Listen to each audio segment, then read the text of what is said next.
One win. That's all she needed. One win to walk away clean, healthy, and untouched. She never got it. And what unfolded after that stolen moment is exactly why a Canadian tennis stadium transformed into something that felt less like a sporting event and more like a national awakening.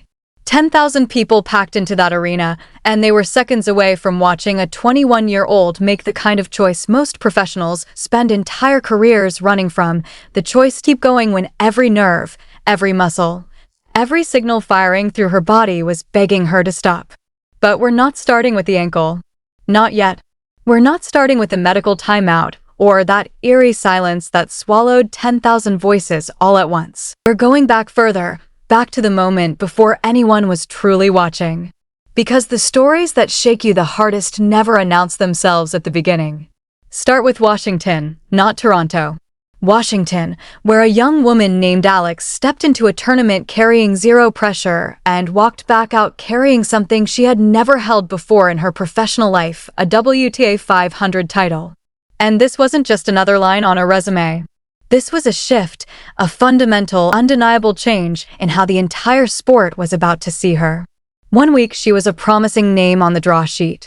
7 days later, she was someone opponents started game planning for. That transformation happened inside a single tournament. Normally, this is the part where an athlete disappears, ice, rest, a quiet dinner with the people who understand exactly what that trophy. Alex didn't get that. She was wheels up within days, landing in Toronto with a body still running on fumes and a target on her back that had just grown considerably larger. Hold on to that, because everything you're about to watch happens to a competitor who was already running on borrowed energy before the real storm even arrived. Here's the part that genuinely defies logic.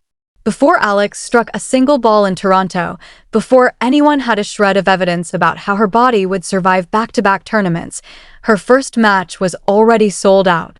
Not the semifinal. Not some marquee clash between two established stars. An opening round match, every seat gone before the warm-up even began. People inside the tournament were reportedly scrambling behind closed doors, quietly admitting they hadn't fully anticipated what one player's arrival was about to do to their event. And this wasn't some distant media outlet manufacturing a narrative. The tournament itself was publishing previews describing the wave they expected her to bring before she'd even checked into her hotel. When the organizers start writing about the crowd before the crowd physically exists, something extraordinary is already moving beneath the surface. Then the crowd actually arrived, and big doesn't even come close. Broadcasters stumbled mid-sentence, caught off guard by the noise surging from the stands. Flags weren't tucked into isolated corners of the arena. They flooded entire sections, rising and dipping together every time she won a point, every time she glanced toward the stands, every time the match shifted even slightly in her direction. Her opponent that round was no pushover, a seasoned, battle-tested competitor stood across the net. The atmosphere didn't feel like a tennis match. It felt like an entire nation had temporarily relocated into one building. Alex won in straight sets. And then she did something that told you more about her relationship with that crowd than any statistic ever could. She turned to the stands after the final point and asked for more noise. Not a polite wave, not a gracious bow and exit, she asked for more. A player who just won, openly requesting an even bigger sound from 10,000 people who'd already given everything they had. Small moment, enormous signal. But momentum like that never stays tidy, does it? It keeps demanding more. And the tournament kept raising the price of admission. Her next opponent came with her own fan base, her own credentials, her own quiet confidence built from years grinding through tough draws on the biggest stages in the sport. And once again, before the first serve had been struck, the word was already spreading. Sold out again. Pattern was forming, and patterns are dangerous because every pattern eventually starts pulling weight. Each win Alex collected stopped being just a win. It became a promise to thousands of people who'd rearranged their lives to be in that building that the next round would matter even more, that the flags would multiply, that the atmosphere would climb to a place no one had quite planned for. She delivered another straight-set victory, another shared moment with the crowd that felt almost ritualistic by now. And the language people were using to describe what was unfolding had quietly shifted. A major sports network stopped describing it as a tennis tournament and started reaching for words like cultural event, like a festival that happened to have a scoreboard attached. When broadcasters covering a sporting event start abandoning sports language entirely, you're no longer watching hype build. You're watching a genuine phenomenon being documented in real time. And this is exactly where the story should have stayed clean. Win, celebrate, repeat. It refused. Her next opponent was an experienced American, someone who had stood inside loud, hostile atmospheres before and never flinched. And for the first time across this entire stretch, Alex found herself somewhere she hadn't been recently behind. Not controlling, not dictating, searching for answers in a match that wasn't bending to her will. She fought her way back anyway and stole the first set on pure resilience. Fine. The story felt manageable again. It didn't stay manageable. In the second set, something happened that drained the sound from 10,000 people in a single heartbeat. Her ankle buckled, right there in front of everyone. Medical staff moving fast onto the court. Match suspended in that particular, awful silence that only descends on a stadium when nobody is sure yet whether what they just saw is minor or devastating. Try to actually sit inside that moment. You've crossed an ocean for this match. You've waited weeks, and now the person you came to watch is sitting on the court in pain while a trainer works on her ankle in front of the entire arena. That's not a sporting event anymore. That's raw, unscripted fear living inside 10,000 chests simultaneously. And here's the thing that transforms this from a heartbreaking footnote into something genuinely unforgettable. She stood back up. She didn't shut it down. Didn't protect the future at the expense of the present. She got up, taped and hurting, and kept playing. For a stretch, it actually looked like enough.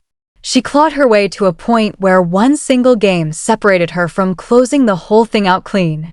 One game from escaping with the danger officially behind her. She never got that game. Reading the physical toll written across every step Alex took, her opponent seized the opening and ripped off 3 straight games, stealing the second set completely. A match that was seconds from ending cleanly had just been dragged into a deciding third set, on a damaged ankle, after Washington, after days of brutal travel. After doubles matches alongside a legend that had already stacked extra minutes onto a body that was supposed to be recovering, not grinding. This is the exact scenario elite athletes spend careers quietly dreading. Not getting outplayed. Not losing because someone was simply better on the day. Losing because the body runs dry before the will does. Careers get built or quietly fractured in third sets nobody wanted, in deciding moments, in front of crowds that showed up expecting a party and got handed something far more tense instead. So, what do you actually do in that moment? When the people who flew thousands of miles for you are watching you limp between points? When your opponent has all the momentum and your own body is resisting every request you make of it, that is when you find out who someone is underneath all the highlights and the trophies and the sold-out sessions. And Alex found out about herself in real time, in front of everyone watching. She didn't crack. She didn't let the momentum swing harden into something permanent. Point by point, game by game, she climbed back into a match that had every logical reason to be finished with her. And she closed it out. Third set won. Match won. 7 consecutive singles victories now stacked across 2 countries, against escalating pressure and escalating danger, held together by athletic tape, sheer stubbornness, and whatever reserves were hiding somewhere deep in a body that had already given everything it had days earlier. When it ended, there was no polished soundbite ready, no triumphant speech, just something rawer than that, the quiet exhale of someone who had survived rather than dominated. And if you understand competitive sport at all, you know that surviving is sometimes the most impressive thing an athlete can produce, because it means the clean, effortless version of their game was completely unavailable that day. And they won anyway using something no highlight reel fully captures: grit, stubbornness, a flat-out refusal to let go. Now think about what this actually does to the story forming around her. Before this match, the narrative was relatively simple. Exciting young talent draws enormous crowds and wins. After this match, the narrative went somewhere deeper and far more threatening for anyone still left in her draw. This is a competitor who will not stop even when her own body has turned against her. That is not the story of a crowd favorite. That is the story of someone becoming a legitimate danger at the very top of the sport. Fans love talent. They fall permanently, almost obsessively, in love with resilience. And Toronto had just watched resilience happen directly in front of them, with real consequences and real pain attached. But the tournament had no interest in going easy on her. Not even close. Because waiting in the next round was a name that instantly changed the atmospheric pressure of everything. A Swiss veteran, an Olympic gold medalist, someone who has stood on every significant stage this sport has to offer and felt nothing resembling intimidation. This wasn't a young player stepping up against another young player with something to prove. This was a hardened champion walking directly into the path of someone who had just physically survived something that would have ended most people's tournaments. Picture that stadium filling again, the same flags climbing toward the ceiling. But this time, every single person in that building knows exactly what she is carrying into the match. They watched the ankle go. They sat inside that awful silence. They watched the third set nearly slip away and then somehow get pulled back through nothing but will. So when she steps onto that court, the energy surrounding her isn't pure excitement anymore. It's something more complicated, collective anxiety wrapped tightly around fierce, unshakable loyalty. Because the crowd isn't just hoping she wins anymore. They're hoping her body simply holds together long enough to give her a real chance. And this is exactly why this story refuses to settle. Every single time you think you've grasped its shape, it shifts. Young player sells out a tournament. Young player wins. Crowd erupts. Simple enough. Then it mutates into a survival story on a compromised ankle in front of 10,000 people holding their breath. And now it becomes a question nobody has the answer to yet, whether a 21-year-old body that has already carried her through a title run, a punishing travel schedule, doubles duty beside one of the sport's legends, and a brutal three-set war can somehow hold together for one more round against a proven Olympic champion. Nobody in that building knows the answer. And that uncertainty is precisely why no one can look away, and precisely why an entire community keeps buying tickets before a single point has been played. Zoom out for a moment, because something considerably larger than one bracket is happening here. What Toronto is proving, match after match, sold-out session after sold-out session, is that Alex is no longer simply climbing a ranking. She's becoming something that tournaments quietly begin reorganizing themselves around. Broadcasters abandoning sports language for festival language. Organizers writing about her arrival before she's physically set foot in the city. 10,000 people filling a night session built entirely around one player's presence. That's not a standard trajectory for a rising athlete. That is the early, unmistakable signature of someone who carries an audience with her wherever she lands, not because of some manufactured marketing campaign, but because an entire community has found in her something genuinely worth crossing continents for. And if you trace this back to its roots, you can see exactly how every piece of this arrived here. It didn't begin in Toronto. It started months earlier in Miami, where a run of performances first forced people outside her home country to seriously notice her name. Then came a quiet stretch that slowly built her reputation into something real, someone opponents couldn't dismiss as an upset risk anymore, someone dangerous on any given surface, any given day. Then Washington, where all of that built-up danger finally converted into a first major breakthrough. And now Toronto, where every single piece of that journey has collided into something louder, more emotional, and far more physically costly than anything that came before. Each city adds another layer. Each round tightens the stakes. And every time, the same pattern repeats itself: packed stands, rising flags, and a young woman finding a way to win in moments when winning had absolutely no business being possible. So here is exactly where this leaves us. Right on the edge of the next chapter, an Olympic gold medalist standing across the net. A crowd that has already watched this player fight through genuine pain and come out the other side of it. A body that has now carried her through a title-winning tournament, a grueling travel stretch, doubles matches beside a legend, and a three-set survival war, all compressed into a handful of days that would leave even a fully rested athlete searching for answers.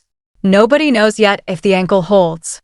Nobody knows if the legs have anything left hiding in reserve. Nobody knows whether 10,000 people believing in you with everything they have is actually enough to carry you through one more battle against someone who has already climbed to the top of this sport. What we do know is this: every single time the walls have closed in around her during this tournament, she has found a way to push them back. Every time this story threatened to end quietly, it exploded into something bigger and louder and more improbable than before. And that is exactly why this is not simply a tennis tournament happening in Canada. This is a live, unfinished story about how far belief, grit, and the roar of an entire community can carry one young athlete against a champion who has already conquered the biggest stage sport has to offer. The flags are already packed and ready for the next session. The tickets, somehow impossibly, are already gone. And somewhere inside that stadium right now, a 21-year-old is wrapping her ankle, staring down a gold medalist and quietly getting ready to find out exactly how much she still has left to give.